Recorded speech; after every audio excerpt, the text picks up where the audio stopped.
Ayo ikut saya, kita ngobrol sama mereka. Kali aja saya dikasih nomor handphone juga.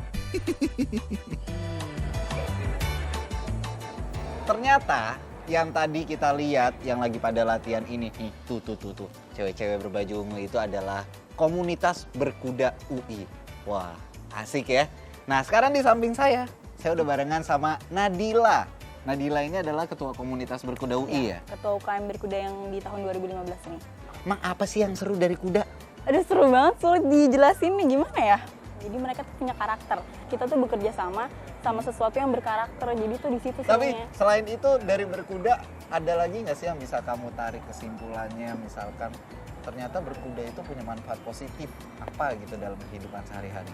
Manfaatnya ya, mungkin karena kita mempelajari karakter dia juga, itu bakal masuk juga ketika kita, maksudnya gini, kita mempelajari karakter hewan yang jadi partner kita.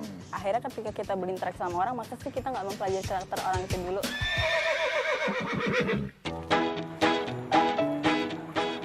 Tuh kan, ternyata berkuda itu bermanfaat.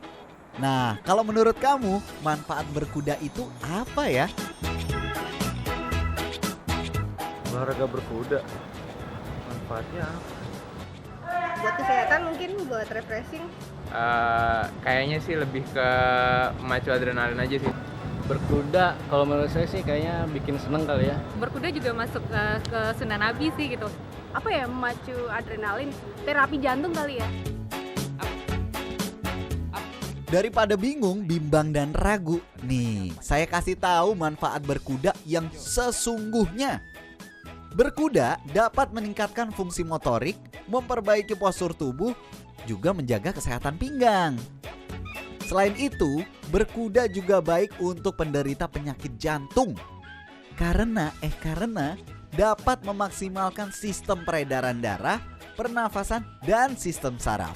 Nah, untuk para wanita nih, ingin menjauhkan diri dari depresi, berkuda bisa menjadi alternatif antidepresan. Hobi tersalurkan, stres hilang, tubuh pun sehat.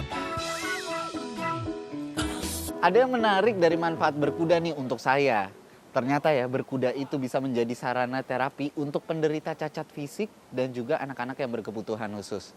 Nah itu tuh, kayak yang lagi dilatih sama Mas Dede sekarang tuh.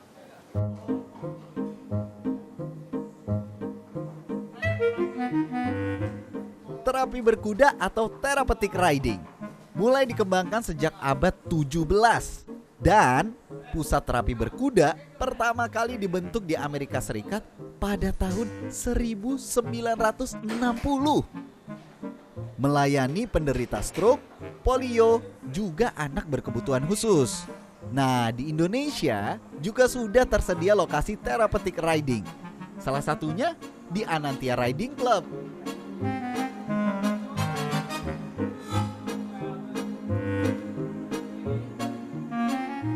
Tapi saya penasaran, kenapa berkuda itu bisa menjadi sarana terapi untuk anak-anak berkebutuhan khusus?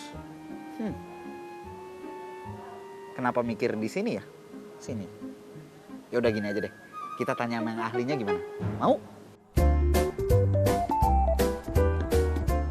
Nah, Bu Rati, Ya. yang saya pengen tanyain, yang saya udah penasaran bertahun-tahun, saya udah mikirin ini pengen nanya ke Bu Rati, cuman kita baru kenal hari ini, Bu Rati. Kasian Dari banget sekian ya. banyak terapi, kenapa Bu Rati menyarankan ikutnya terapinya berkuda? Iya, jadi sebenarnya dilihat yang tentunya dari efektivitas. Nah, so far dari beberapa, walaupun misalnya untuk gangguan sensori itu banyak terapi yang bisa diikutkan oleh anak. Tapi memang saya lebih menyarankan berkuda karena yang pertama mungkin ada step-step yang menyenangkan untuk anak. Jadi sebenarnya dari berkuda ini bukan hanya terapi namanya. Anak dapat hiburan, terus kemudian keluarga juga punya family time. Kenapa harus kuda yang dipilih untuk terapinya gitu loh? Tentunya spesial, ada sesuatu yang spesial sih. Misalnya dari kuda itu kan sebenarnya kalau dari rangkanya, terus kemudian dari gerakannya itu bisa menstimulasi anak. Kriteria apa ketika anak yang berkebutuhan khusus itu Bu Rati arahkan untuk ikut terapi kuda ini? Biasanya memang nggak semuanya bisa diarahkan ke sini.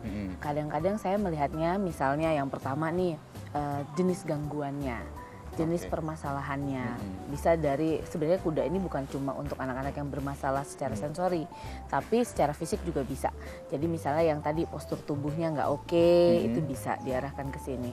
Terus kemudian kalau yang punya gangguan konsentrasi juga bisa. Udah siap? Siap? Bener udah siap? Persis? Oke, kita jalan-jalan dulu.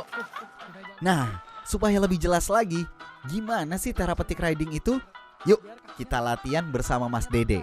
Mas Dede, let's go! Ini maksudnya buat apa nih begini nih? Nah, sama ya dengan di pinggang, itu melatih sensorik tangan.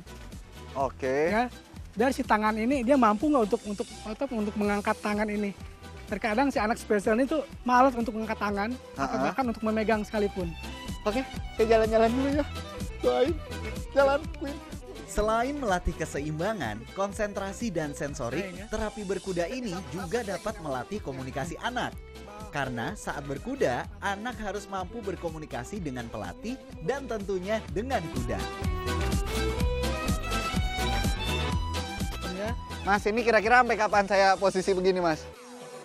sampai ngerasa ini udah cukup. Kayaknya udah cukup nih.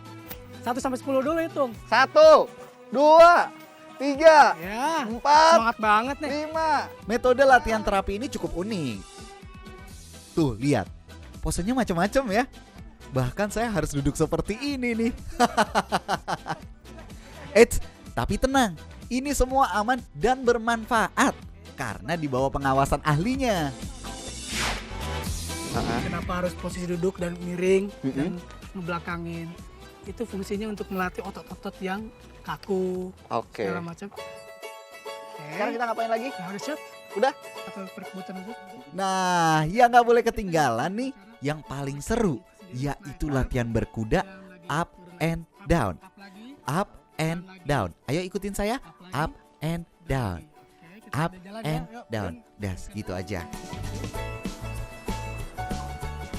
Selain diajari cara menunggang kuda, anak-anak juga diajari cara berinteraksi dengan kuda. Mulai dari cara memegang kuda sampai merawat kuda.